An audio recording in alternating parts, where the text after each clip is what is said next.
Señores, esto es Democracia Infectada. Estamos con Andrés Elías y vamos a hablar de lo que el marketing digital y las redes sociales que impactan en la democracia.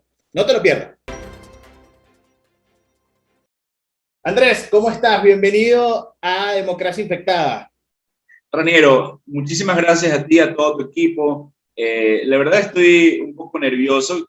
Es la primera vez que estoy en un programa donde me toca no solo topar esta parte profesional, sino revelar un poco mis demonios internos, mis frustraciones, mis sueños, o cómo llegué hasta aquí. La verdad me encanta, pero no te puedo negar que tuve que tomar 4 gotas de un ansiolítico antes de entrar al programa, algo que nunca me pasa.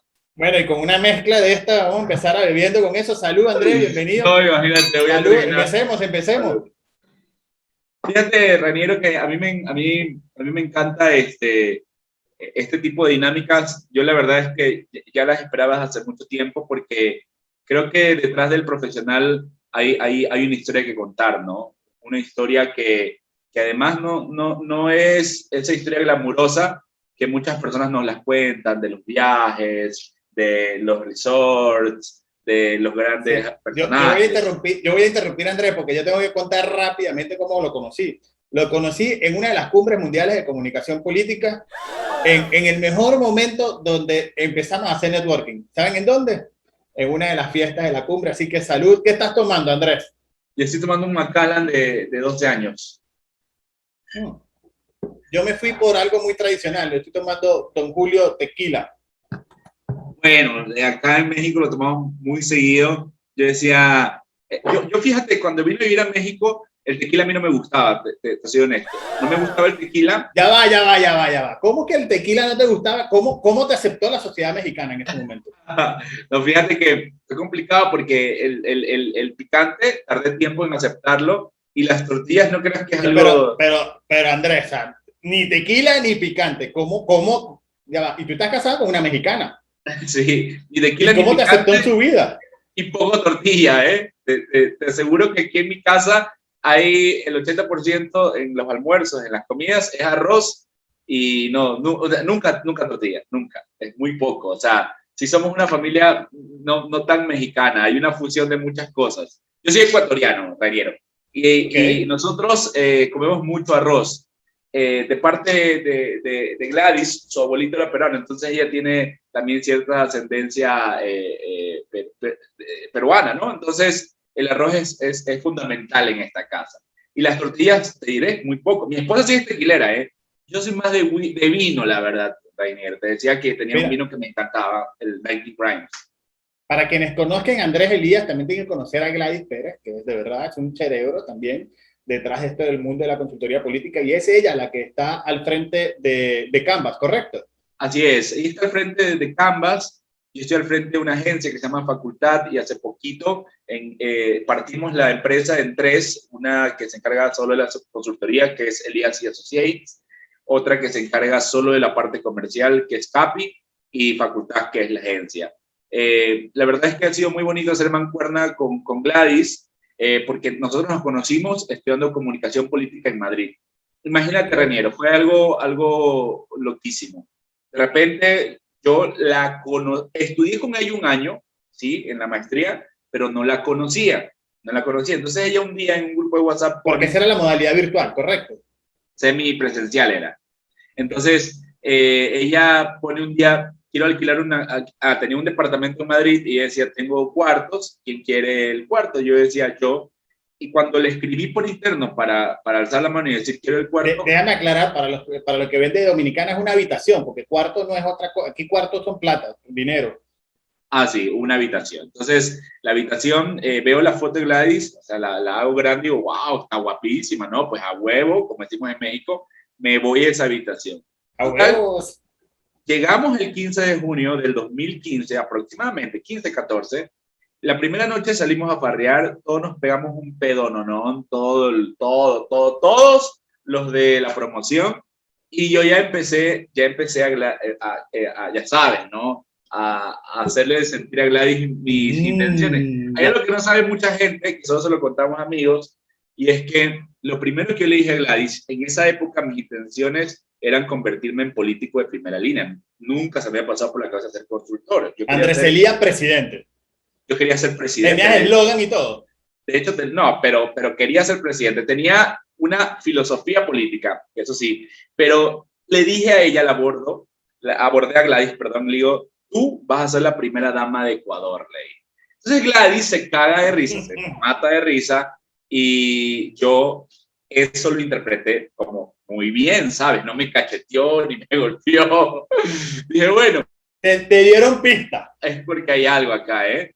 Entonces, luego de eso, 2 días después de eso, o sea, el 16, algo así de junio, 17, nos fuimos a otro bar y ya empezamos ahí sí a hablar más en serio.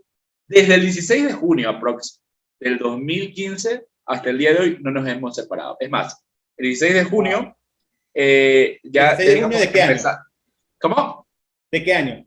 Del 2015 al 2021. No nos hemos separado desde el momento en que la vi, no me he separado. O sea, reconocí rápidamente que era el amor de mi vida. El 16 de junio la vi, el 25 de junio... Y la duda que todo el mundo tiene ahora, que yo estoy seguro que todo el mundo tiene, ¿pagaste el cuarto realmente? Pagué el cuarto. ¿Pagaste la habitación? No, porque ya en ese tiempo éramos novios, es que ahí voy. Del 15 de junio al 25 de junio hay 10 días, y el 25 de junio ya le estaba diciendo para ser novios. El 8 de julio, todo en ese mismo año, ya le estaba pidiendo matrimonio. Nos fuimos a hacer el Camino de Santiago. Yo ya lo había hecho y había prometido que con la persona que lo haga, con esa persona me iba a casar. Cuando terminó el Camino de Santiago, nos vamos a Finisterra, nos vamos a una playa que se llama Mar de Fora, saco un anillo de plata que había comprado en Madrid, ya sabes, esos de 10 euros, se lo pongo, le digo, ¿quieres ser mi esposa? Y ella empieza a matarse de risa. Eran las 10 de la noche, todavía había sol, y yo de verdad me puse súper nerviosa, yo arrodillado con el anillo, así, ¿sabes? Y ella matándose de risa. Tuve que sacar el anillo de la caja, ponérselo en la copita de champán, porque ya habíamos llevado champán y todo eso. Ella no se imaginaba nada. Y ya ahí como que ella aterrizó y dijo, a ver, esto es real. Hasta el día de hoy me dice que sí, por si acaso, ¿eh? Por si acaso, nunca me dijo. Salud por eso. Que ahí sí te puede decir que vivan los novios. Y fíjate, el 26 de agosto yo me vine a vivir a México, o sea, todo fue rápido, todo fue muy rápido. ¿Y qué pasó con tu vida de político? Tú ibas a asumir la candidatura presidencial en Ecuador. Fíjate que yo teníamos un grupo político de hecho, no de derecho, es decir, ya sabes, nos reuníamos a debatir. Yo antes, muchas personas no lo saben, pero yo en Ecuador, yo era líder conservador. Yo tenía un movimiento que lo había creado que se llamaba el Observatorio Electoral Católico, y luego fue el Observatorio Católico del Ecuador. Entonces defendíamos 3 premisas: libertad religiosa, libertad libertad religiosa, derecho a la vida, y era otro más que no recuerdo, que era... O sea, fue hace tanto tiempo que ya... libertad religiosa, libertad, derecho a la vida y familia tradicional. Imagínate, Okay. Yo era súper conservador. Ahora no, ahora soy muy, pero muy, muy, muy abierto. En todo caso... ¿Y qué te hizo cambiar esa opinión? Fíjate, yo quise ser sacerdote, la verdad. Entonces, cuando voy voy al monasterio, pues está un monasterio, se llama el monasterio cisterciense, un monasterio cisterciense, se llama Santa María del Paraíso, en Atacunga. Voy, hago mi semana como de discernimiento, no había entrado todavía al seminario, y ya estaba, un padre era el que todos los días me daba seguimiento, y yo le dije, pues, tengo una hija, ¿no? Y automáticamente él me dijo, no puedes hasta que cumplas 18 años. Bueno, ahí se acabó mi sueño. Entonces, dediqué mi vida a ser, en esa época, a ser misionero católico. Me fui a vivir a Colombia, 3 meses en Medellín. Fui misionero de un grupo que se llama Lazos de Amor Mariano, siempre involucrado en la política. O sea, yo era el vato, esa era la persona del grupo que jodía a todos con el tema político. Entonces, el grupo estaba obviamente más enfocado en la parte espiritual, y decidí separarme y crear mi propio grupo. Y mi grupo se llamaba El Observatorio. Teníamos gente, hice todo un movimiento. Pero ¿sabes qué me falló, Raniero? Mi carácter. Mi carácter es complicado. A mí una persona me acusó en redes sociales de abuso psicológico por el hecho de que en el momento en que estamos en campaña, donde la presión es muy fuerte, yo antes, y he necesitado mucha terapia para poder sanar eso, o sea, me desesperaba, gritaba, tiraba, o sea, era realmente muy fuerte en la forma en mis tratos con los trabajadores míos. La verdad es que soy súper exigente y eso que todavía había vestigios hasta hace unos pocos meses, y te digo una cosa, ¿por qué hablo de esta acusación del abuso psicológico? Porque reconocí mi error, reconocí que estaba mal y entré en terapia. Pero desde que yo estaba en el observatorio, yo ya traía esos signos de prepotencia. Fíjate, cuando tenía poder me volvía prepotente.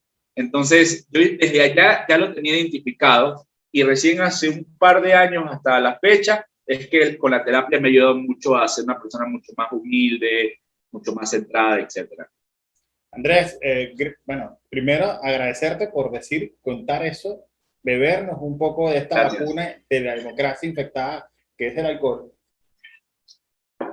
Pero quiero además dejar un mensaje, porque eso que tú estás diciendo pasa mucho en los políticos, pasa mucho en los que hoy llevan el liderazgo y la conducción de una nación o de un partido político y pretenden llegar al poder y se olvidan de la esencia de que tienen que mejorar ellos para poder ser mejores líderes.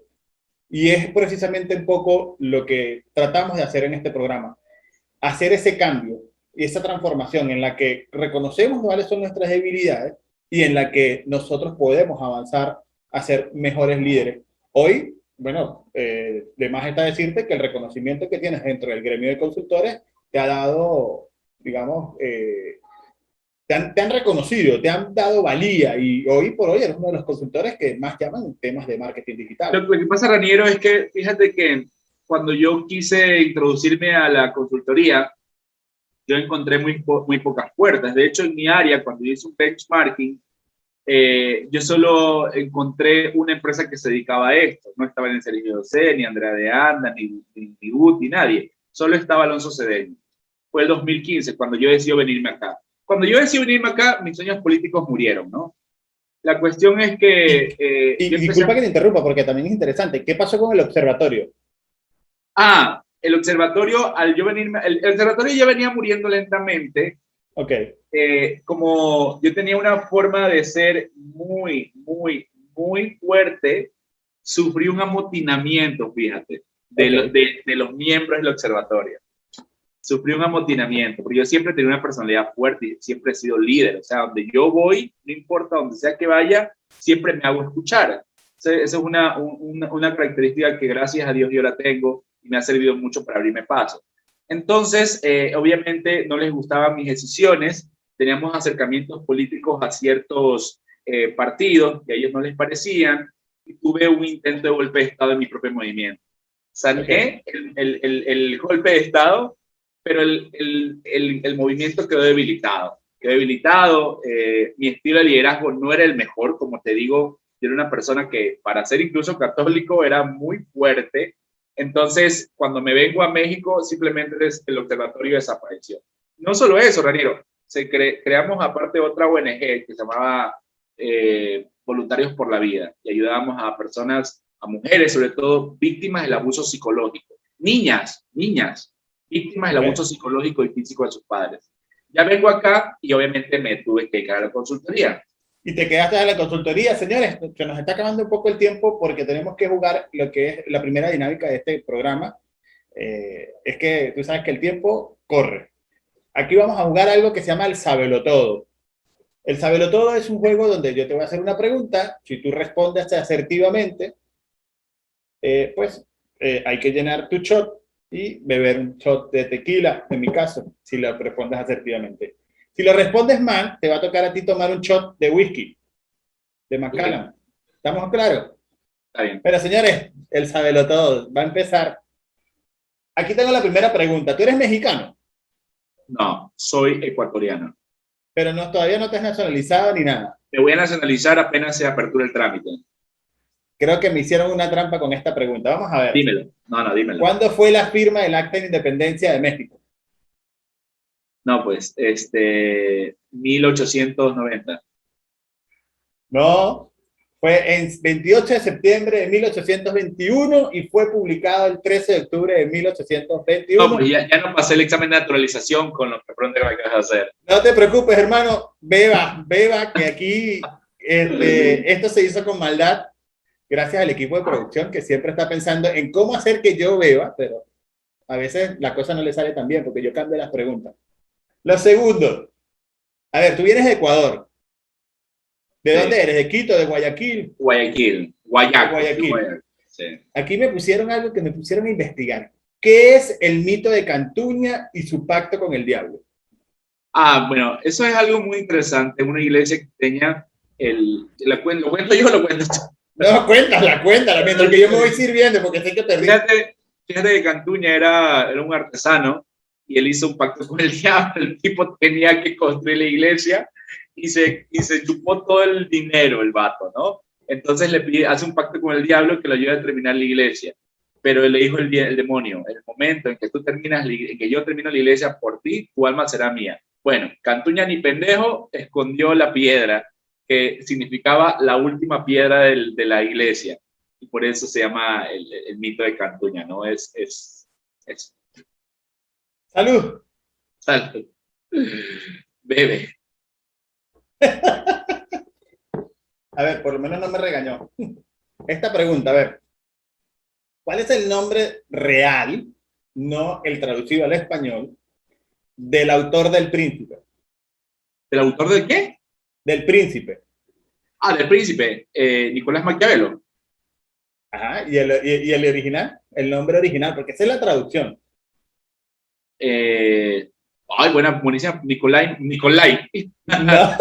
No lo sé. No, pero invéntalo, a ver si nos divertimos un poco. A ver, Maquiavelo era italiano, los nombres italianos terminan en vocal, Nicolás no termina en vocal, entonces Nicola Maquiavela. Te toca beber, yo mientras te voy diciendo es Niccolo Machiavelli. Pero bueno, por una Niccolo palabra. di Bernardo de Machiavelli. Por una letra. No, pero tienes que beber más. Eso es un traguito así como si no, eso es de shot, tiene que ser de shot. Oye, yo me vengo tomando un shot de que iniciamos el programa, loco. No, pero bueno, así termina bien pedo, no importa. Como dicen en México, ¡a huevos! Mira, de verdad que de la campaña que estuve en México, hay un compañero que estaba con nosotros, un ranchero mexicano, y cada vez que pasaba algo así decía, ¡a huevos! Y de verdad que es una frase que no usamos mucho nosotros, digamos, no lo usamos, de hecho, de los centroamericanos hacia el sur, creo que no lo escuchaban ninguno, pero es bastante gracioso. Solo mexicano. A ver, a huevo es como hacer, vamos, ¿cómo? Sí. Vamos a ver a la siguiente pregunta. Esto sí lo debes saber tú porque tú dominas todo eso. Pero ese de los tecnicismos es lo que uno aprovecha. Año de creación de la red social Snapchat. 2014. No, 2011. A la mierda. Por 3 añitos. Bueno, voy cerca. ¡A huevos! ¿Quién mierda utiliza Snapchat? Pero está bien. Ok, este sí es fácil. A ver, lugar donde nacieron las Olimpiadas. Atenas, Grecia. Pero por lo menos muestra dolor, para que no esté bebiendo yo un shot así de tequila. No mames. La shot de tequila. No mames. Salud. Salud, compadre. Y sin limón, porque ni siquiera agarré el limón. A ver. 3 obras de William Shakespeare. Hamlet. Homero iba a decir. Homero no, esa no es. No. Vamos. A ver, que está aquí corriendo el tiempo. Te faltan 15 segundos, a ver. Qué bueno, sabes que a mí el teatro me encanta, pero no soy shakespeariano. Pero sí es Chespirito. Otelo, ¿no? Otelo, ese era. Otelo, van dos. Otelo, Hamlet y el inspector, ¿cómo se llama? ¡Tiempo! Mierda, ¿cómo se espérate. Tiempo. Pero voy a ser amable contigo. Esto es una excusa para beber también contigo, porque hay que quitarse esa infección de vacuna, mitad y mitad.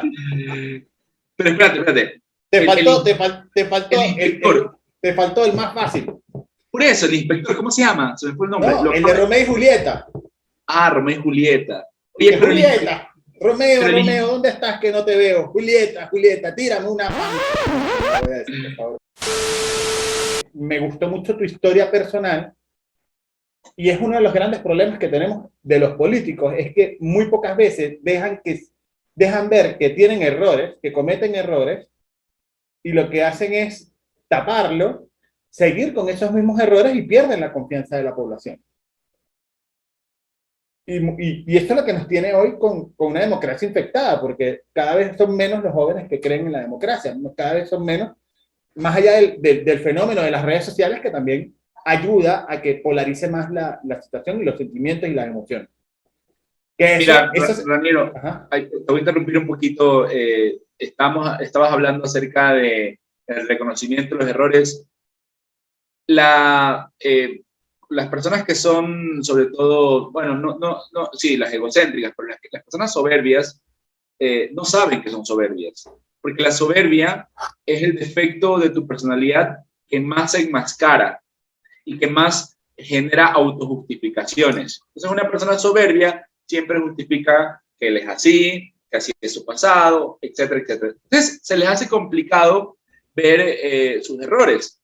Finalmente, todos terminamos siendo egoístas. O sea, nadie puede decir que no es egoísta, porque siempre estamos pensando en nosotros. Yo aprendí... Tú eres de la teoría hobbesiana, de Hobbes. Perdóname. Tú acompañas un poco la teoría de Hobbes.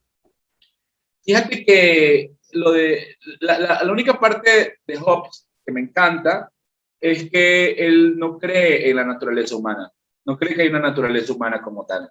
Entonces, esa parte me encanta porque es como decía Ortega y Gasset, yo soy yo y mis circunstancias. ¿Qué quiere decir eso?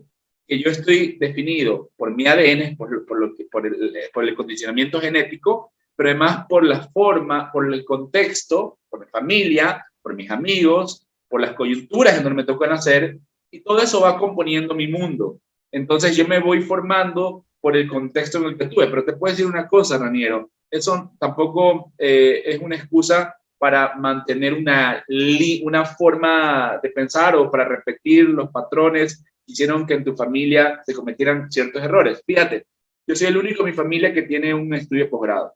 Soy el único en mi familia que se ha casado, a ver, esto no es importante por si acaso, ¿no? Pero sí me parece algo interesante de tomarlo a consideración. Soy el único que se ha casado como bien, ya sabes, que planificó su vida amorosa, ¿sabes? No se casó porque está embarazada la novia o algo así. Es decir, esa ha sido como la tónica en mi vida, planificar todo, ¿no? Entonces... ¿Y qué tan importante es? Y fíjate, pregunto esto porque me parece un poco atado a la ideología a la que tú como político en algún momento ejerciste. ¿Qué sientes tú que puede contribuir la planificación en torno al desarrollo de ciudadanía y al desarrollo de democracia? Bueno, te voy a responder con un ejemplo que probablemente se aleje de la pregunta que tú me estás haciendo. Pero los consultores tenemos que ser críticos, ¿no? Tenemos que darle esa mirada crítica ya sabes, a los proyectos, etcétera. Nosotros tenemos que no perdernos en emociones. Y en cada circunstancia política se generan emociones. Nosotros tenemos que tener una lectura sumamente sopesada. Tenemos que estar, ya sabes, ¿no? Distantes del resto. Ahora, lo que yo siempre les enseño a mis alumnos es que yo no puedo quitarme el sombrero de consultor en mi vida profesional y en mi vida personal ponerme, no sé, el sombrero de padre de familia. O sea, soy consultor o mi actitud de consultor siempre. Es decir, esa mirada crítica, ese distanciamiento, el tomar decisiones sopesadas, el tomar decisiones frías, calculadas, razonadas, forma parte de mi esencia. No puedes en tu vida personal tomar decisiones frías y luego llegar a la oficina y como por arte de magia ser sumamente equilibrado. Entonces, Eso es algo, es una actitud de vida. Entonces, siempre les enseño a mis alumnos que eso de ahí es una práctica en su vida diaria. Otra cosa que les enseño, y yo lo hago porque yo sufro de ansiedad desde los 20 años aproximadamente. Sufro de ansiedad desde los 20 años, ¿no? Un día iba a la casa de mi abuela, me empecé a sentir raro, sudoración, taquicardia, lo que tú quieras. No sabía lo que me pasaba. Luego al día siguiente regresaba para mi casa, yo en esa época vivía solo, y nuevamente la misma sensación. Fui a dar al hospital. Luego me recomendaron un cardiólogo, luego un psiquiatra, y me empezaron a recetar medicina para la ansiedad. Bueno, yo aprendí en esa época, perdóname, pasé por un proceso de deshabituación de la medicina. Luego de eso, el proceso es muy fuerte, ¿no? Porque tienes síndrome de abstinencia, es algo horrible, ¿no? Es más, a mi esposa Gladys, yo le tuve que enseñar un protocolo para cuando yo tenga crisis de ansiedad. O sea, es fuerte. Las personas que vienen con personas que tienen síndrome de ansiedad. Y presten atención a aquellos, sobre todo políticos o ciudadanía, que sufren ansiedad, vean que sí es posible el éxito y que sí es posible salir de esto. Por supuesto, claro que sí. Yo empecé a hacer, fíjate, meditación. Hasta el día de hoy la hago. Todos los días hago yoga. Bueno, 2 veces a la semana hago yoga. Eso me ayudó mucho. No te puedo decir que me ayudó al 1000%. También mi actitud, cambiar la actitud, ser más relajado, no tomarme muy en serio, ser frío en el razonamiento me ayudó. ¿Y sabes qué descubrí? Descubrí que el abstraerse, que de por sí yo siempre he sido una persona que, mi esposa dice que soy un lobo solitario. Haz de cuenta que yo a mí me ha encantado escribir siempre. Desde los 14 años yo escribo. Yo no iba a atender al colegio. Me iba a sentar a escribir canciones que obviamente nunca se publicaron. No creas que lo de allá son Grammy, ¿no? Por si acaso. Entonces... no, pero es importante. Son Victory Awards, son Rit Awards, son premios de consultoría. Exacto. Entonces, la vaina fue que descubrí que las personas que son absortas o que tienen ese proceso o viven ese proceso de interiorización de las ideas son mejores estrategas, ¿no? Porque logran finalmente logran a leer la realidad o leer las circunstancias de un modo sopesado, porque para hacerlo necesitas tiempo para pensar. Las personas que estamos habituados a darnos ese tiempo para pensar, para meditar, para reflexionar, para de verdad ir construyendo ideas, que no es fácil, ¿eh? Es parte de mi ser, es generar ideas, crear, pensar, abstraerme, interiorizar, pero no todos lo pueden hacer. Entonces, cuando eres estratega, estás así, y está. No, pero es que justo vas hacia un camino y te voy a hacer una pregunta que quizás es incómoda, pero ¿te ha tocado lidiar con un candidato que sufra de ansiedad o que sufra de ego o que sufra de soberbia? Pues sí. De ansiedad no lo sé porque es un tema tabú todavía en México. La ansiedad, la terapia, okay. El psicólogo, el psiquiatra es un tema tabú en Latinoamérica, menos en Argentina. Pero de ego y soberbia, pero no es porque te lo dicen, ¿no? Es porque tú lo ves. Pero también los entiendo un poquito, Raniero. Mira, imagínate, un tipo que sale a la calle y empieza un recorrido, todo 1000 pancartas con su nombre, de repente la gente se le lanza, todo el mundo quiere fotografiarse con él, de repente llega a su casa de campaña, todo el mundo requiere de su atención. Y el humor, digamos, y los egos van subiendo. Es que aparte el ego es difícil de controlar. Recuerda que decía Dale Carnegie que nosotros tenemos la necesidad de ser reconocidos. Entonces, la atención que recibe un candidato en campañas no es natural. No es, ahorita, mira, un candidato mío que yo lo vi, la gente lo amaba. Y además que todos le toca el síndrome del candidato. O sea, como el candidato soy yo, todo lo que, y además están en una burbuja que no es el algoritmo de las redes sociales, es que todo lo que te rodea te va diciendo, yo soy el candidato, yo soy el que voy a ganar. Y cuando uno hace las investigaciones, uno sabe que no. Y uno sabe que, oye, está fallando. Pero mira, yo lo entiendo perfectamente. Lo que yo no entiendo, porque lo he sufrido, porque lo sufro, es el maltrato. Yo también lo he visto. A mí no me han maltratado. En la primera que me maltratan me voy porque de soberbio a soberbio vamos a tener muchos problemas. Pero en todo caso, Es lo que no tolero, ni el maltrato, ni el acoso sexual, ni peor el acoso sexual, ¿no? El abuso psicológico. Además, que yo tengo autoridad para hablar del tema. Como yo era una persona neurótica, es decir, tenía cambios bruscos de personalidad, sobre todo me enfocaba en reacciones muy dispares, además, cuando estaba feliz, era muy feliz, cuando estaba enojado, era muy enojado, una bestia, trataba sin piedad a mi equipo. Entonces, y después, ahora la gente que está trabajando conmigo puede dar fe del cambio.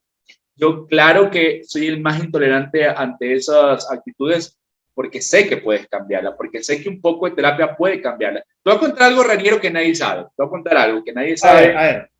Te voy a contar algo que nadie sabe. Y es un tema de esposos.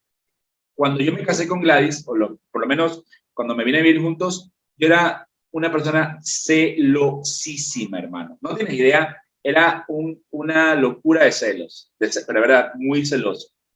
Y obviamente eso nos causó conflictos, problemas, crisis, sin habernos causado. Yo casi me regreso a Ecuador 3 veces, estando ya acá en México. Tuvimos conflictos. No fue fácil. Si Gladys está por ahí, por favor, que se asome y diga hola, ¿cómo está? Para que ustedes vean que ojo, esa es una pareja de poder, una pareja que además admiramos en todo nuestro equipo, porque Gladys no solo es inteligente, sino también es bien prestada, o sea, bien presentada, muy bonita. Pero Andrés también, o sea, por ejemplo, el equipo ya le estaba diciendo cómo peinarse y me estaban haciendo el coco a mí de que yo tenía que peinarme de tal o tal manera, igual que Andrés Elías. Y yo le dije, ¿en qué cabello me voy a peinar yo? Pero eso no es tema de discusión hoy. Sigue, Andrés, por favor. Entonces loco, mira, fue interesante ver el cambio, ¿no? De pasar de ser una persona celosa a ser la persona más respetuosa, confiada. Pero es que, Raniero, mira, es algo que justamente hablaba con Gladys. Por cierto, yo ya no soy celoso, para los que nos están viendo. Es algo que hablaba con Gladys. Imagínate, yo salgo de Ecuador a los 32 años. He viajado por todos los países de Latinoamérica y he trabajado en todos, menos en Nicaragua. Es decir, tengo mundo, pero pese a ¿Y en que... Venezuela también? Claro, con Henry Falcón. Lo siento, lo siento. No, pero para Pasemos la página. Eso no se escucha, por favor, borren esto. Ajá, sigamos. Bueno, en todo caso, Henry, si me estás viendo, salud. Saludos a Henry. No. Salud, Henry. Yo respeto a todos los clientes con los que trabajo. Bueno, en todo caso, el tema, y mira, fíjate, no, y tengo que decir, Henry Falcón fue un muy buen gobernador de Lara.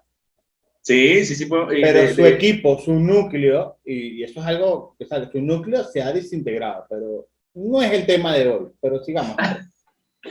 En todo caso, yo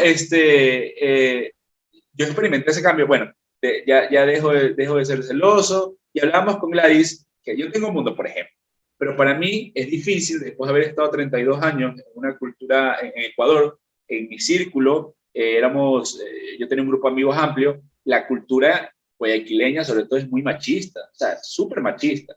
Entonces te vas quedando con micromachismo, sí, como República Dominicana. Tenemos una historia ahí. Eso es como muy extraño para nosotros. Tenemos una historia de Dominicana, ahora te la cuento. El tema es de que, yo digo a Gladys, o sea, ¿cómo te deshaces de esas actitudes que han permeado toda tu vida, toda tu forma de componer el mundo, tus relaciones sociales de la noche a la mañana? Para mí ha sido una construcción. Para mí la consultoría de Raniero ha sido la mejor construcción que una profesión le ha podido dar a mi vida personal. Yo he crecido con la consultoría. Yo he sido un mejor ser humano con la consultoría. Es decir, he podido, el tener mundo, el hablar con mucha gente, el vivir muchas cosas, me ha vuelto no solo más centrado, sino que me ha vuelto también, creo yo, una persona mucho más, que tome decisiones más sabias, ¿no? Dime, Ramiro. Voy a decir como dicen en dominicano, dices algo más sobre eso y lo arruinas. Porque de verdad, esa es una reflexión de las que nosotros queremos aquí en Democracia Infectada, porque la verdad que esta vacuna solo es circunstancial. Solo beber un rato, solo nos ayuda a reflexionar quizás y a veces nos hace divariar. Pero la verdad es que para poder generar mejores líderes necesitamos ese tipo de reflexiones en la que está haciendo Andrés Elías. Y es la invitación a la que nosotros hacemos cada vez que este podcast sale al aire, porque no es que la democracia está perdida o que murió la democracia, como dice Steve Levitsky. Es cómo nosotros hacemos de este negocio, que es el negocio de la consultoría de democracia, que es el negocio que cada uno de ustedes como ciudadanos vive, padece, siente, que quiere que sus servicios sean, digamos, loables, es comprender también que ese político es un humano y que muy pocas veces decimos y que muy pocas veces contamos. Por eso cuando hablabas del caso de Henry Falcón, yo de una vez eché para atrás, porque detrás de la historia de Henry Falcón no la conocemos. No conocemos la historia de cada uno de los líderes. Y aquí quiero hacer un paréntesis para entrar qué está pasando en México y cómo tú ves los liderazgos que hoy gobierna México. ¿Cómo ves tú a Andrés Manuel López Obrador? Bueno, se entiende, no podrías entender la figura de Andrés Manuel sin el contexto sin el contexto actual, sin el contexto político tomado desde los últimos 70 años hasta el día de hoy. México ha pasado por el PRI, el PAN, el PRD, son los que dieron paso a Andrés Manuel. Es decir, todos sus gobiernos. Entender la democracia perfecta de 80 años del PRI, prácticamente. La dictadura perfecta, según Mario Vargas Llosa. Y pueden ver varias películas que nos dicen más o menos en cómo funciona esto. Bueno, la cuestión es que el personaje nace por los malos gobiernos. Su lenguaje, su discurso, su forma de ser, era y lo formado que... en el PRI. Y formado en el Sí, PRI. Fue presidente de Tabasco, si mal eso no es recuerdo. circunstancial para mí, anecdótico, porque en México la mayoría de políticos de más de 20 años de carrera, todos han sido formados en el PRI, la mayoría. Es como en Argentina el peronismo. Todos han nacido. Yo hago señas aquí para producción, porque es que es así. Entonces, el tema es que él es una construcción individual. Es decir, México lo requería. Requeríamos ese discurso. Digo, no me tomen la palabra de forma tácita. De hecho, todos mis clientes en México ahorita son de Morena, por si acaso. Es más, voy a salirme un poco de la pregunta, pero algo que aprendí hace un par de años era que el consultor no es hincha, ni se apasiona, ni es cheerleader de ningún partido político, porque lo único que se hace es cerrarse puertas. Entonces, eso es correcto, pero acá, que estamos en democracia infectada, qué bien, bueno, quizás esta pregunta es bastante complicada, Andrés, tú me dices si la quieres responder o no, pero ¿qué tanto bien o daño le hace Andrés Manuel López Obrador a México hoy? lo que pasa es que es un discurso muy gaseoso. Ese es el tema, ¿no? Al ser un discurso muy gaseoso, es un discurso que además muy coyuntural, que impone la agenda, entonces no termina pasando del discurso su administración. Por eso es que se instala cada vez más la idea de que el gobierno de Andrés Manuel López Obrador no es un gobierno que sabe gobernar, sino que sabe entretener, que son dos cosas muy diferentes. Es un animal político, sabe comunicar. Entonces creo que los cambios estructurales de México se han quedado en el discurso. Dímelo, ibas a preguntar algo. Vamos a salir de México. Ya sabemos que ya hablamos de Andrés Manuel. ¿Cómo ves a Guillermo Lazo ahora jugando con el TikTok en Ecuador? A ver, sería muy pendejo de mi parte criticarlo, porque yo me gano la vida de esto.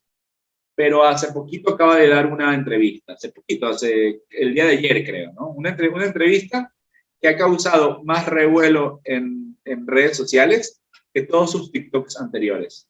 Es decir, creo que no puedes basar toda tu comunicación en redes. Es un error. Te voy a decir por qué, Reiniero. Es algo que yo lo evangelizo en mis libros. Ya voy por el 7º, por cierto. Entonces, de una vez te pregunto, ¿dónde pueden adquirir esos libros de Andrés Elías? Están en mi sitio web, en www.andreselias.com. El Ya lo último tienen todo. está en la editorial. Una vez estábamos con Glais, nos invitaron ahí nos invitaron en el Bernabéu hay como unos palcos. Nos invitaron a una cena. Ahí fue, creo que nos vimos en la cumbre del Bernabéu, que hubo una fiesta en el Bernabéu, una fiesta de la cumbre mundial de comunicación política. Por cierto, quiero aprovechar el momento. Cumbre Mundial de Comunicación Política en Monterrey, 21, 22 y 23 de septiembre. No te lo puedes perder. Si no puedes ir, no te preocupes, que puedes acceder también. Y no solo eso, sino también puedes acceder a todos los cursos que Canvas School tiene. Y tiene unos especiales que van para Argentina, para Paraguay, para Ecuador. Yo vi varios, para Chile, vi varios porque que son importantes, Andrés. Después de tu anécdota, no, pero no fue, diciéndonos en dónde. Pero no fue esa. Fuimos, creo que un día antes. Yo en esa época tenía afinidad con Hazte-Oír y Citizen Go, te digo, era muy conservador. Son dos asociaciones ligadas al Yunque, un grupo ultraconservador mexicano, y le invité a un círculo de intelectuales. Bueno, cuando se estaba presentando, el uno había escrito 18 libros, el otro 17, el otro 14. Yo dije, ahí, algún día cuando me presente voy a decir, he escrito 15 libros. A mí me encanta escribir, escribo desde los 13 años. Yo empecé escribiendo blogs, imagínate. Bueno, el punto es... y canciones, que no se le olvide la audiencia. Canciones. Cuando entrevistemos a Gladys tiene que contarnos si Andrés Elías le hizo una canción. Le hice un poema. Me encanta escribir. Escribí una religión, imagínate, cuando tenía 13 años. La religión de la K, por cierto. En todo caso, me ha encantado escribir siempre, ¿no? En todo caso, Ecuador, no puedes tú determinar como único canal de comunicación las redes sociales, porque como explico en la última obra, la televisión no va a desaparecer. Es más, con la pandemia, la vuelta a la televisión ha sido espectacular. La gente está viendo nuevamente televisión tradicional porque estás en tu casa y no todos tienen para tener cable. En todo caso, pero también el crecimiento de redes, por si acaso, ha sido explosivo. Mal. La televisión tiene un carácter masivo, no lo podemos negar. La televisión, la prensa tiene su segmento más rural, pero sigue siendo masivo, y la prensa cada vez más va perdiendo terreno frente a lo digital. Pero en todo caso, las redes sociales son de segmentación. Los públicos jóvenes y de determinado nivel socioeconómico están presentes en las redes sociales. Y es más, cada red social tiene una audiencia determinada. Entonces, si tú orientas toda tu comunicación a redes sociales, evidentemente vas a tener un problema. Y lo que él debía hacer... Y te va a preguntar, ¿los likes son votos? No, en lo absoluto. Ese es un debate que para mí debería estar muerto. Hay dos debates que deberían estar muertos. Uno, los likes son votos. Y segundo, las redes sociales ganan elecciones. O sea, son debates que deberían estar muertos. Listo. Señores, vamos a empezar con este juego que es muy popular en las redes sociales. Aquello de cazar, coger y morir, pues, o matar.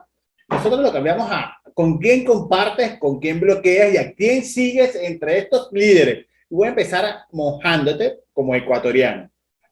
¿Con quién compartes, a quién sigues y con quién bloqueas entre Guillermo Lazo, Lenín Moreno y Rafael Correa?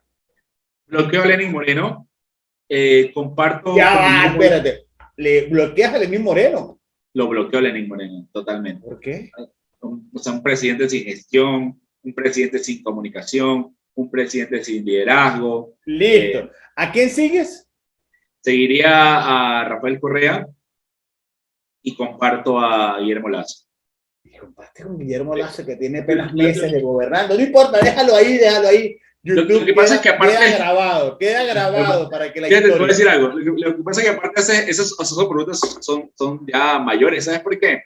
Porque fíjate, yo ahorita cometí un error. Dije, primero, el nombre de un cliente mío que nunca los digo, ¿no? El de Henry Falcón.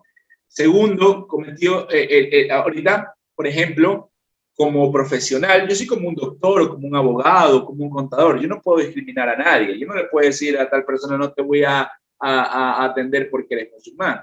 Yo tengo solo más bien tengo una regla. Nunca atender a un genocida, ni un dictador, o sea, ni un tirano, ¿no? Pero de ahí, para mí, la derecha, la izquierda, el centro, los liberales, conservadores, me da igual. O sea, para mí no determina la calidad de las asesorías que yo doy, porque finalmente lo mío es muy técnico. Hablando de genocidas, dictadores, me acaba de llamar uno de ellos y quiero saber si, a ver, ellos quieren saber si tienes empatía con ellos. ¿A quién sigues y con quién compartes y a quién bloqueas entre Díaz-Canel, Daniel Ortega y Nicolás Maduro? No, me está jodidísimo. Te toca beber, hermano, porque tienes que responder de alguna manera No, algo de eso. prefiero beber porque los bloquearía a los tres. Mira, tú sabes que en el primer a quién comparte, a quién bloquea y a quién sigue fue Hitler, Mussolini y Stalin. Y yo creo que la más difícil es esta, entre Díaz-Canel, Daniel Ortega y Nicolás Maduro. Aparte porque finalmente Stalin, Hitler, fueron dictadores genocidas, pero tienen, quieres o no, una dimensión histórica. Pero esta gente no tiene ni mierda. Esta gente no tiene más que... Con ese comentario, hasta yo bebo. Andrés, te toca beber más porque tenías ese trago vacío. A ver, te lo voy a poner más fácil porque siempre decimos que en este programa siempre preguntamos difícil de la izquierda, pero vamos a preguntar esta vez difícil de la derecha, entendiendo que nosotros no sabíamos que Andrés Elías viene un poco de esa derecha conservador. Entre Jair Bolsonaro, Iván Duque y Sebastián Piñera. Pero ya va, espérate. ¿Dónde está el trago? ¿Dónde está el trago? Acá está, señor. Bebe, bebe, bebe, bebe, bebe, que esa pregunta de Díaz-Canel, Ortega y Maduro te puso a temblar. Ahora bien, entre Bolsonaro, Iván Duque y Sebastián Piñera. Yo bloqueo a Iván Duque, sigo a Sebastián Piñera y comparto, sigo a Bolsonaro. Ya va, bloqueas a Iván Duque. Sí. Al pupilo de Álvaro Uribe. No, pero te voy a decir, si quieres te doy mis razones. Dilo cortico. Sí, yo creo que es un presidente sin gestión. Listo. ¿Por qué sigues a Sebastián Piñera? No, que lo cambié, lo que dije mejor de Ok. Es que yo estaba esperando que me dijera que iba a compartir con Bolsonaro. No. Es que como dijiste Bolsonaro, seguiría Bolsonaro, ¿por qué? Porque, ¿sabes qué? Creo yo que debería tratar de entender muchas de las políticas que él asume. Quisiera tratar de entender para poder criticarlo mejor. Y sí, seguiría a Sebastián Piñera. Me parece que es un mandatario... Compartes a Piñera. Comparto a Piñera, perdón. Sí, compartiría a Piñera. Ok. Bueno, te la vamos a poner más fácil. Vamos a salirnos de América Latina, vámonos a Europa. Entre Emmanuel Macron, Angela Merkel y Boris Johnson. Obviamente bloqueo a Boris Johnson. Obviamente, ya va, obvio para ti, pero para la gente que nos está viendo, ¿por qué obviamente a Boris Johnson? Es verdad, la obviedad es una falacia. No, yo, una de las clases que doy, me baso en la publicidad que hizo Boris Johnson sobre el Brexit, sobre todo, no Boris Johnson, más bien todo el aparataje político detrás, y en su gestión de gobierno. Me parece que es un líder populista, me parece que promete promete lo que la gente quiere escuchar y finalmente no termina generando o cumpliendo las expectativas de la gente que lo votó. Yo me voy a salir de eso, de ese tema político. ¿A quién le ibas a la Eurocopa? Yo a España. A España, no te preocupes, sí. Italia. Inserte aquí que Italia ganó la Eurocopa, por favor, y que Boris Johnson perdió en Inglaterra y Andrés Elías perdió con España. Pero bueno, no me gusta no, a mí en lo personal no me gusta el estilo de Boris Johnson, pero más allá del populismo, que es algo que finalmente podría hacerme de oídos sordos, no me gustó su gestión de la pandemia al principio, ¿no? Tomó un estilo muy trumpiano y eso me desagradó. Luego, ¿y a quién sigues y con quién compartes? Entre Merkel y Macron, evidentemente, y comparto. ¿A quién dijiste?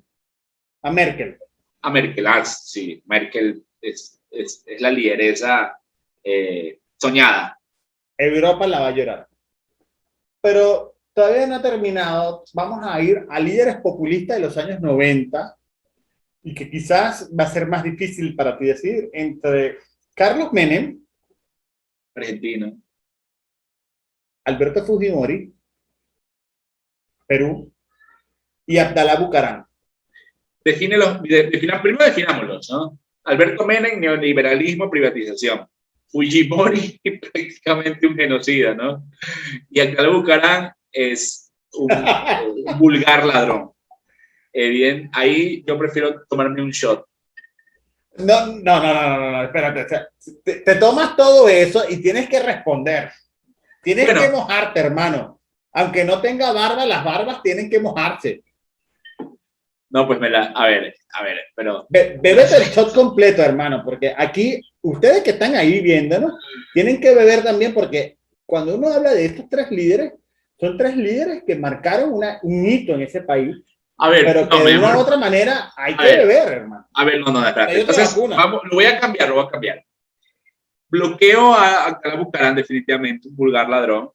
Sigo a Carlos Menem, te voy a decir por qué. Fue presidente 2 veces en la Argentina. 2 veces. Tres. O sea, quedó electo 3. Quedó electo 3 veces. En el tercero salió. Bueno, por lo menos completó 2. ¿Ya? Ok. Entonces, algo tuvo que haber... Usted me corrija en este momento. Algo tuvo que haber hecho para hacer 2 veces. Y creo que compartiría a Fujimori. Hay mucha gente en Perú, mucha gente, pues, si has ido últimamente al Perú, país muy polarizado, mucha gente defiende todavía la gestión de Fujimori. Es más, mucha gente reclama un nuevo tipo de Fujimorismo. Es más, su hija, las 3 últimas elecciones ha llegado a segunda vuelta. Pero Andrés nos está haciendo trampa. Andrés no ha bebido el shot que le queda de whisky de Macallan que tiene ahí. Por favor, Andrés, todo el mundo quiere ver que te lo beba. Ya, está bien. No, pero completo, hasta el fondo. Y vuelve a servir. No te preocupes que aquí nosotros somos amigos. O sea, si yo llevo casi mitad de la botella de tequila de Doc, que tengo yo, tú tienes que beber, hermano. O sea, no hay vacuna posible porque nosotros como consultores tratamos de construir democracia. Andrés vive con cuidado. Señores, esto es democracia infectada. No te lo puedes seguir perdiendo lo que viene en esta tercera parte. Señores, hablamos de México, hablamos de Ecuador. ¿Qué piensas tú del gobierno del Perú con Pedro Castillo a la cabeza? Que hablamos justamente de comparar a Fujimori, que Keiko llegó a la segunda vuelta y que hoy es Pedro Castillo y que es muy distinto a tu ideología que alguna vez tuviste como político. Eso. Yo no tengo ideología, realmente. Mira, yo soy apolítico, soy amoral y soy totalmente, o sea, no tengo religión, soy espiritual, pero voy a interrumpirte ahí, pero sí tienes un principio y que quedó muy claro. Democracia primero, ¿correcto? Correcto, sí, lo que te dije, ¿no? Nunca tendría un genocida, un dictador, etcétera. Pero en todo caso, mi profesión me ha llevado a ser lo más neutro posible. Algunos no lo entienden así. Yo cuando recién empecé en la consultoría no lo entendía así. Yo era un extremista de la derecha, hermano. O sea, veía a Maduro tuitear y lo mandaba a la mierda, cabrón. Nada distinto a lo que era, digamos, demócrata cristiano. O sea, tú prácticamente estabas en la OTCA, ¿no? Fíjate que la democracia cristiana, que fue una ideología que nace en la Alemania de los años 20, por allá, seguramente me corregirán las personas que más saben del tema. A mí no me pareció mal, me parece que Konrad Adenauer era un demócrata cristiano de los que desarrollaron o llevaron más bien esta forma de gobierno en Alemania. Y aprovecho para hacer una cuña a la Fundación Konrad Adenauer, que más que sembrar la democracia cristiana, está sembrando la democracia en cada uno de los países en los que tiene incidencia. Así es. A mí lo que creo, la verdad, con respecto a Konrad Adenauer, es que su filosofía ahorita no tendría cabida, porque es muy centrista. Y la verdad, la sociedad está muy polarizada. Te das cuenta donde vayas. Mira, pero Andrés, tú me estás provocando de una manera voy a dejar eso arriba, pero Pedro Castillo, ¿qué piensas tú como gobierno? ¿Cuál es Lo que el pasa es reto que de él? no te puedo decir qué pienso del gobierno de él porque tiene una semana que le dieron lo que aquí en México llamamos la constancia y mayoría. Entonces, no te podría decir nada. Lo que te puedo decir es que él es una clase de política. Así, para la persona que está estudiando ciencias políticas, estudiar su campaña es una clase. ¿Por qué razón? Porque cuando él empieza, querido público, él no figuraba en las encuestas, no figuraba ni siquiera en los primeros 5 lugares, no figuraba, el tipo realmente nadie ha dado un peso por él, ¿Y cómo llegó? pero ahí te va, es la misma historia de siempre, y yo creo que el consultor que tiene eso como su principio y su base va a ser un consultor mucho más exitoso que otros. Para mí, no solo el estudio, que sí es importante, sino el saber acertar en cómo reconocer, identificar y solucionar la situación emocional de los electores es fundamental. El discurso de Pedro Castillo se encaja perfectamente en la situación emocional actual del peruano, encaja perfectamente en el frame, encaja perfectamente en esa narrativa dominante en el Perú. El peruano pareciera que se divide en dos, la gente de Miraflores y el resto del país. Y él encaja en Señores, el resto del país. y les dice algo que tiene una empresa de social listening que habla de data metric. Cuéntanos cómo has visto tú la visión de la democracia cada vez que consultas ese tópico en las redes sociales. No, la gente, a ver, Es tan fuerte la pregunta que Andrés iba por mitad del trago y no sabe si tomárselo o o así tranquilo, como tú, hermano, puedes tomar, puedes tomar. así como tú. No te preocupes, tome, tome, tome. Es más, yo te acompaño, hermano. Salud, salud, salud. Por cierto, este es un recuerdo de Puebla, ¿Recuerda dónde? de Puebla. Ah, Puebla, bonito Puebla. ¿De qué estamos hablando? Ya, Andrés, esto se acabó, señores, casi. No. Tengo que dar una clase ahorita, ¿no? Otro trago, por si acaso. Preguntábamos, ¿qué dice Datametric cuando el tópico de democracia surge en las emociones de las redes sociales, en el análisis emocional? Fíjate que nosotros hace aproximadamente 2 años, un poquito más, cuando Facebook tiene el escándalo de Cambridge Analytica, Facebook cierra su API para que ninguna herramienta externa pueda analizar ninguna página privada, solo las públicas, Gracias, es la Brexit. fanpage. Gracias, Brexit. Gracias, Cambridge. Bueno, el tema es bien complejo, pero en todo caso, México está dominado por Facebook. De hecho, el medio dominante es Facebook en la mayoría de los estados, no Twitter. Y como mi base de trabajo es México, aunque he trabajado en toda Latinoamérica, decidimos dejar la herramienta en stand-by. Entonces, el análisis que puedes hacer es un análisis llevado a cabo en Twitter. Y Twitter se ha convertido en un universo artificioso donde la mitad son bots y la mitad son personas reales. Entonces, sí es más complicado dar como una lectura homogénea, no, homogénea nunca va a ser, pero dar como una lectura de lo que pasa en los países, porque habría que discriminar primero los bots, sacarlos de la ecuación y luego saber lo que piensan las personas reales. Ahora, lo hacen, hay herramientas poderosas como Brandwatch, Synthesis, que analizan esa conversación, pero nosotros ya lo dejamos de hacer hace 2 años. Ok, ¿y cómo ves tú? Vámonos a la crisis de Colombia y la crisis de la democracia que vive en Colombia con respecto a Iván Duque. ¿Qué piensa Andrés Celía y qué nos puede aportar en este podcast?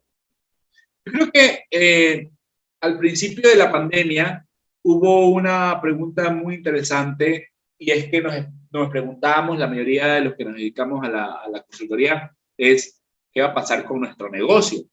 Porque fíjate, Reniero, la persona que no le gusta viajar, que no le guste viajar, debería, debería ni pensar en dedicarse a la consultoría. Es más, la consultoría, y voy a entrar en el tema de la consultoría, que creo que a la gente le interesa y luego respondo de Colombia. La consultoría es para cierto tipo de personas, no es para todos, ¿eh? Te lo digo clarísimo. He visto gente ir y venir en la consultoría. He visto, pero como no tienes idea, la gente se termina desencantando. Hace poquito una persona se salió de mi empresa y dice, voy a montar mi empresa. Y digo, cabrón, como si fuera fácil, porque esto es un nicho, no es una gran industria donde hay clientes para elegir y decir, hey, contigo sí, contigo no. Es un nicho, ¿no? Entonces, la consultoría evidentemente implica ciertas cosas que se ajustan a cierto tipo de personas. Una de ellas es las personas curiosas, porque un consultor político tiene de historiador, de sociólogo, de psicólogo, de antropólogo, de científico, inclusive. Un consultor político debe estar habituado a los cambios. Y ahí me voy a detener. A mí me fascinan los cambios. Es más, mi esposa, Gladys Pérez, la directora de Canvas, cuando va a un restaurante, pide la misma cosa siempre. Yo no puedo, yo tengo que ser curioso, tengo que pedir el nuevo plato. Es más, hay un restaurante aquí en Guadalajara que me encanta porque cada 15 días cambian sus platos. Cada 15 días voy a ver qué han hecho nuevo. Y esa ¿Cuál es el curiosidad restaurante para los que están en Ciudad de México? Chocol, se llama Chocol. La curiosidad intelectual es muy importante, pero además, a la persona que le gusta una vida de vértigo, esta es su profesión. Pero si te gusta que tu vida sea acartonada, tener un horario, que todo sea igual, porque hay personas que les encanta esa dinámica, ¿no? La rutina. No es para ti esto. No puedes tener una rutina. Yo en julio me di mis vacaciones. No me fui de viaje por un tema personal que estamos viviendo, por una enfermedad de un familiar cercano, pero es el único mes en 4 años que no he viajado. Y ahorita empiezo a viajar nuevamente porque ya me toca, pues, ¿no? Ya no puedo tomar más vacaciones. Voy a pararte ahí para que nos digas, ¿en dónde vas a estar para los próximos diplomados que tienes tú, los cursos que tienes Canva? Bueno, la agenda es larga, pero bueno, voy a estar en Paraguay, Argentina, Chile, voy a estar aquí en Chiapas, probablemente viaje a República Dominicana, voy a estar en Metepec, voy a estar ¿en dónde más? En Veracruz, de ir regreso a Guadalajara. México. Eso es Sí, entre México. México y Sudamérica, pero el tema es de que si no te gusta viajar, no es tu profesión. Mira, a mí mañana me toca viajar. No tienes idea, yo cuento ya, no he viajado un mes, ya cuento los días para viajar, para estar sentado en el avión con turbulencia. Yo amo esa vida, el llegar a un hotel, el llegar a conocer gente nueva. O sea, no solo que aparte tienes que ser intelectualmente,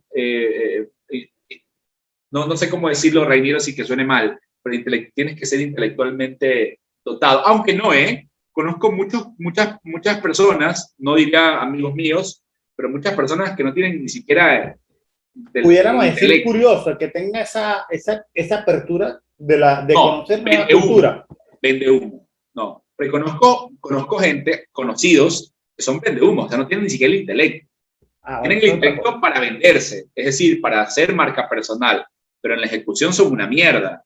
Y si hay algo que yo detesto son los vendehumos, y los reconozco así, compadre, pero así como dicen. Como la de TikToker, esta chiquibombón. Buenas, buenas. Buenas, buenas. Entonces ahora, también creo que es una profesión, a mi modo de ver, por lo que yo veo, que también está sobreestimada, tal vez.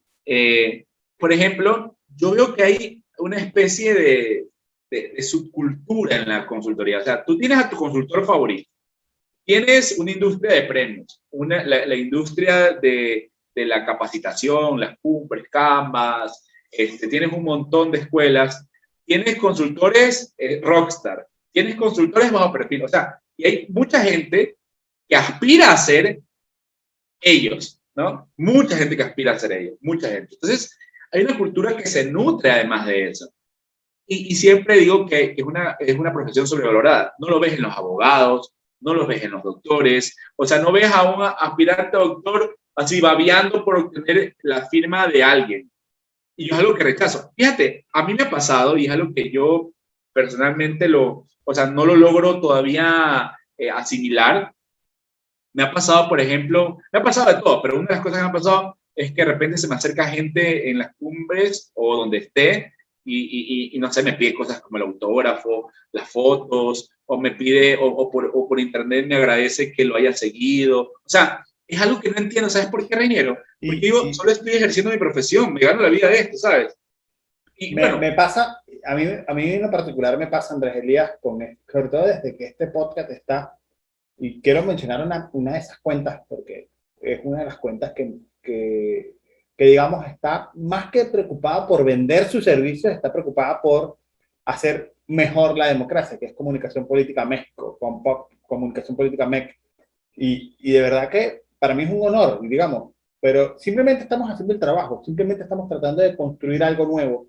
Algo más que nuevo es construir esa ideal de democracia que necesitamos todos y cada uno de nosotros, sobre todo porque tú lo viviste en Ecuador, un periodo de inestabilidad muy fuerte, hasta Rafael Correa prácticamente.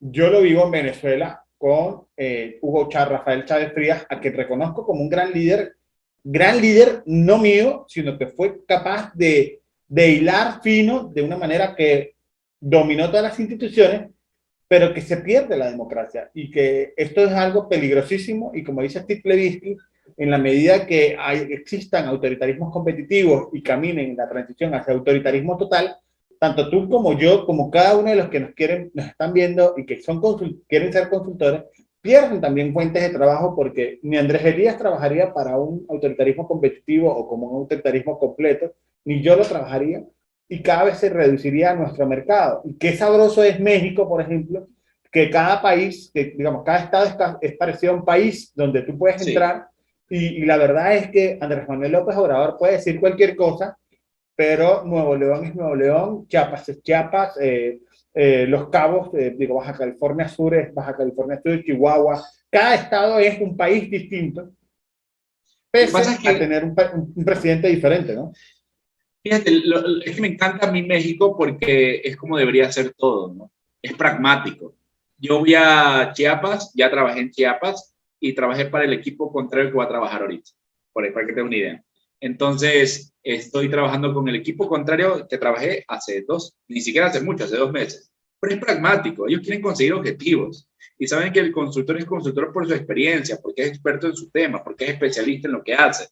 Entonces, eso me encanta, es que son pragmáticos, no se meten en boberas intelectuales como, por ejemplo, hay países que, donde, por ejemplo, yo cuando digo dónde trabajo en Puerto Rico, digo PNP, porque sé que nunca voy a trabajar para el PND, porque no son pragmáticos, o sea, dicen, voy a desperdiciar la consultoría de un BAT internacional que ya conoce nuestro país solo porque trabajar por el PNP. O sea, ni siquiera podrían tener deberían de tener más bien esa gentileza de decir, gentileza hacia mí, no ese respeto hacia mí de decir, es un profesional. Obviamente no va a compartir secretos con la gente del PNP, pero bueno, esos celos me parece que son poco pragmáticos. En fin, no sé, México me encanta por eso, es muy pragmático. El político quiere conseguir sus objetivos y va hacia ello, como sea a veces. Vamos a la tercera dinámica, Andrés. Cultura chupística. Es decir, vamos a poner un tema sobre la mesa, tú respondes, yo respondo, y el último que responda, que no sepa qué responder, pues le tocará beberse un shot. En este caso, tú has hecho un poco de trampa, no te has tomado, No cada vez que te mames, digo ya, que tienes que ya estoy tomar, pedo, cabrón. cada vez que Andrés Elías tiene que tomar, No mames, estoy pedísimo. hace como buen actor de telenovela, no bebe, ¿no? Esto es un toma y dame, pues. Entonces, mire, Mira, ya hasta me estoy presidente. quitando la camisa, ya. Te puedes quitar el saco, te quítate el saco para que todo el mundo vea que Andrés Elías acá, un poco peinado, así como No, yo, peinado del mismo puedo peinado, con perder de gomina y todo todo. menos la elegancia, perdóname. ¿Eh? No puedo perder el estilo. Señores, primer tema de cultura chupística, presidentes de izquierda en América Latina. Bueno, depende de cómo define izquierda primero. Está bien, está bien, está bien. Nada, dale, dale. Di el primero. Andrés Manuel López Obrador. Pero define izquierda. Hugo Rafael Chávez Fría. Eh, eh, el presidente de El Salvador, Nayib Bukele. ¿Crees que está de izquierda? Pero vamos a pasarlo porque Por fue eso del FNL. define izquierda, define izquierda. Lula da Silva. ¿Pero presidentes o expresidentes? No, es presidente también. Ah, bueno, pues obviamente Cristina Kirchner. Lula, voy a ir a uno de Ecuador, Lucho Gutiérrez. Pues sí, Rafael Correa. Evo Morales. Me voy a un presidente en... Está pensando mucho, le toca beber, señores, señores, Michelle Bachelet, Michelle Bachelet, Michelle Bachelet. No, le toca beber, ya ahí ¿Qué? lo dijo muy tarde, te toca beber, vamos, fondo blanco y sirve eso y whisky puro, sin hielo. Está bien, así. Es nivel, señores, no, es nivel. Sabe mejor con hielo, pero está bien. Señores, vamos a ponerlo un poco más cerrado. Yo voy a ponerlo completo porque, mira, me la juego completa en esta cultura chupística. Partidos políticos de México, Argentina o Colombia. Y voy a empezar yo siendo malo para que Andrés tenga que pensar. Pongo de una vez a Morena. PAN. PRI. PRD. Partido Verde Ecológico de México. PANAL. Partido Conservador de Colombia. Partido Liberal. Centro Democrático. Partido Conservador. No, ya lo dije yo. ¿Viste? Ah, ok. Sí. Pero de Colombia. De Colombia. Ah, Partido de la U. Porque en México ni en Argentina hay. Partido de la U. El de Robledo, Polo Democrático. Ok, nos vamos por el peronista. Pero eso no es un partido. ¿Cómo? El peronismo no es un partido, es el justicialismo. Bueno, justicialismo, ya lo dijiste. No, pero entonces no es una corriente. Bueno, es más, te voy a acompañar, Andrés. Porque en esta democracia infectada, más allá de tener la razón o no, o de tener la respuesta correcta o no, es que aquí nosotros queremos que cada uno de ustedes valore la democracia. Salud. Ponerle un hielo, por lo menos, puta. Esto fue Democracia Infectada. Muchas gracias. Gracias.